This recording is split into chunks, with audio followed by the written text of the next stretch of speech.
ये आकाशवाणी है। अब आप प्रियंका अरोड़ा से समाचार सुनिए।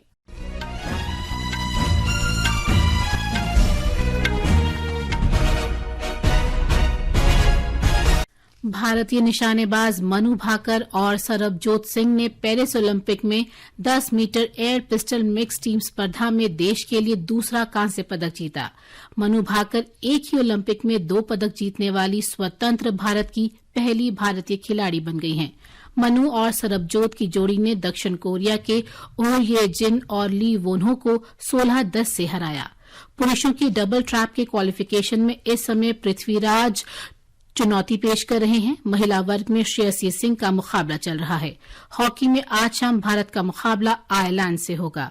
तीरंदाजी में भारत की पुरुष और महिला टीम व्यक्तिगत स्पर्धाओं में अभियान की शुरुआत करेंगे और नौकायन में बलराज पवार पुरुषों के सिंगल्स स्कल्स में क्वार्टर फाइनल में आगे नहीं बढ़ पाए।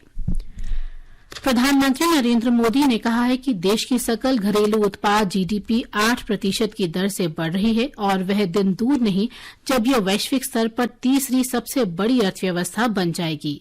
आज नई दिल्ली में विकसित भारत की ओर यात्रा नामक सम्मेलन के उद्घाटन सत्र को संबोधित करते हुए श्री मोदी ने कहा कि महामारी से जूझने के बाद भी भारत नई ऊंचाइयों पर पहुंच गया है। श्री मोदी ने कहा कि 2004 में यूपीए सरकार के पहले बजट में पूंजीगत व्यय लगभग 90,000 करोड़ रुपए था और 2014 में ये बढ़कर 2 लाख करोड़ रुपए हो गया।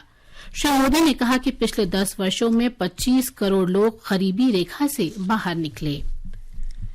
केरल के वायनाड जिले में हुए भीषण भूस्खलन में मरने वालों की संख्या 48 हो गई है। ये संख्या और भी बढ़ने की आशंका है। आधिकारिक सूत्रों ने बताया है कि 100 से अधिक लोग कथित तौर पर लापता हैं। कोच्चि में रक्षा सूत्रों ने कहा है कि भारतीय नौसेना के 30 तैराकों की एक टीम को क्षेत्र में तैनात किया जा रहा है। राष्ट्रपति द्रौपदी मुर्मू और प्रधानमंत्री नरेंद्र मोदी ने घटना पर दुख व्यक्त किया है। प्रधानमंत्री ने मृतकों के परिजनों के लिए प्रधानमंत्री राष्ट्रीय राहत कोष से 2-2 लाख रुपए और घायलों को 50-50 हजार रुपए की अनुग्रह राशि देने की घोषणा की है। प्रधानमंत्री ने केंद्र से हर संभव सहायता का आश्वासन दिया। श्री मोदी ने घटना में जान गंवाने वाले लोगों के परिवारों के प्रति संवेदना व्यक्त की। गृह मंत्री अमित शाह और रक्षा मंत्री राजनाथ सिंह ने भी शोक संतप्त परिजनों के प्रति गहरी संवेदना व्यक्त की है। लोकसभा में आज आम बजट 2024-25 पर चर्चा फिर शुरू हुई। वित्त मंत्री निर्मला सीतारामन आज शाम चर्चा का जवाब दे सकती हैं। चर्चा में भाग लेते हुए भाजपा के देवेंद्र सिंह ने कहा कि ये बजट देश को समावेशी विकास की ओर ले जाएगा। श्री सिंह ने कहा कि सरकार ने देश में रोजगार के अवसर पैदा करने के लिए कई कदम उठाए हैं।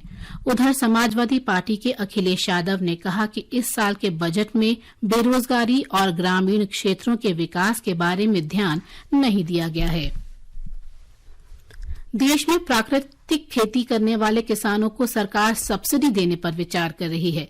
लोकसभा में कृषि मंत्री शिवराज सिंह चौहान ने कहा कि सरकार किसानों की हर संभव मदद के लिए प्रतिबद्ध है और इस दिशा में सभी आवश्यक कदम उठाए जा रहे हैं। झारखंड में चक्रधरपुर रेलवे मंडल के बड़ा बाम्बू और खरसावा रेलवे स्टेशन के बीच आज सुबह हावड़ा मुंबई मेल की 18 बोगियां पटरी से उतर गईं। दुर्घटना में 2 लोगों की मौत हो गई है और कई यात्री घायल हो गए। घायल यात्रियों को स्थानीय अस्पतालों में भर्ती कराया गया है। वहीं रेलवे ने हावड़ा मुंबई मेल के फंसे यात्रियों के लिए विशेष व्यवस्था की है। यात्रियों को ले जाने के लिए विशेष बस सेवा की व्यवस्था की गई है। नीट यूजी 2024 काउंसलिंग का पहला दौर 14 अगस्त से शुरू होगा। राज्यसभा में पूरक प्रश्नों का उत्तर देते हुए स्वास्थ्य राज्य मंत्री अनुप्रिया पटेल ने कहा कि सर्वोच्च न्यायालय के आदेश के अनुसार काउंसलिंग 4 दौर में होगी। भारत और श्रीलंका के बीच 3 T20 क्रिकेट मैचों की श्रृंखला का अंतिम मैच आज खेला जाएगा। ये मैच भारतीय समय अनुसार शाम 7 बजे से होगा। भारतीय टीम 2-0 की अजय बढ़त ले चुकी है। इसके साथ ही ये समाचार बुलेटिन समाप्त हुआ।